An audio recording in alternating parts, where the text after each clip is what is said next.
And if you want to have any kind of popular support in terms of getting in with the anti-war organizations and the anti-fascism and whatever the fuck it is, well then you speak the politically correct language and you stay away from these taboo subjects, and if you do that, then welcome to the club. Basically, if you're willing to be, at least in part, a bullshit artist, then you'll be welcome. Because you can't touch Jewish power. And the reason why I feel compelled to say this, especially in my visit here, is because, quite frankly, the TSA is nothing but an extension of Jewish power. The enemy is inside the gates, controls the TSA, Michael Chertoff, dual fucking national training motherfucker. This organization works for Israel, effectively. And I tell these guys, when I get harassed and whatnot, I explain to them, and I always make a distinction between the guys on the ground and the assholes at the top. And I always say to them, I say, first off, listen, you look like a decent guy to me. I'm not passing any judgment on you, so please extend to me the same courtesy. Whatever it is you think you know about me, I'm a respectful man. I will not disrespect you as long as you respect me. So I will interact with you in that context. But I want you to know that your bosses, and I want you to write this down and take it right back to your fucking bosses. Go fuck yourself. Fuck you, you cunts. Right up there at the top. Your bosses are a bunch of traitors. That's who you work for.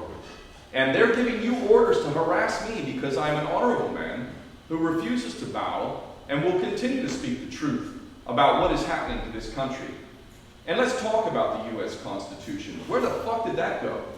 Like a bunch of spoiled brats, we were handed this great gift. Flawed as that document is, it's a far sight better than what we have today. NDAA, Patriot Act 1 and 2, treason. Fucking out and out treason. Not even debatable. You put your hand up under oath to uphold the U.S. Constitution. And you pass laws like NDAA and the Patriot Act 1 and 2? What the fuck is that? Here it is, someone handed it to me. There it is, the Constitution.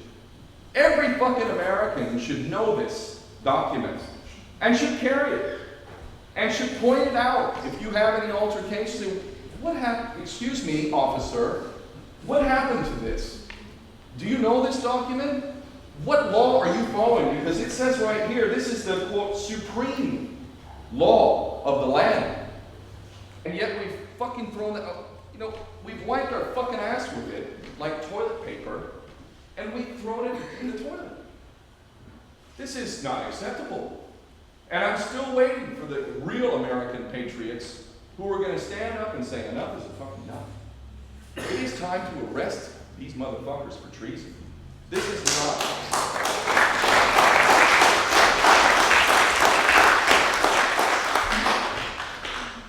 And so I'd like to thank the TSA because, quite frankly, I wouldn't be here standing in front of you tonight if it weren't for the fact that they insisted on sticking me in their radiation box. I would have been back in London on March 8th, but instead I'm here. Because whenever I encounter these types of experiences, I love turning negatives into positives. I get a kick out of it, actually. You know, I was supposed to go to Australia a few months back. I was invited to speak at a big conference there, and those idiots, they're under sane control.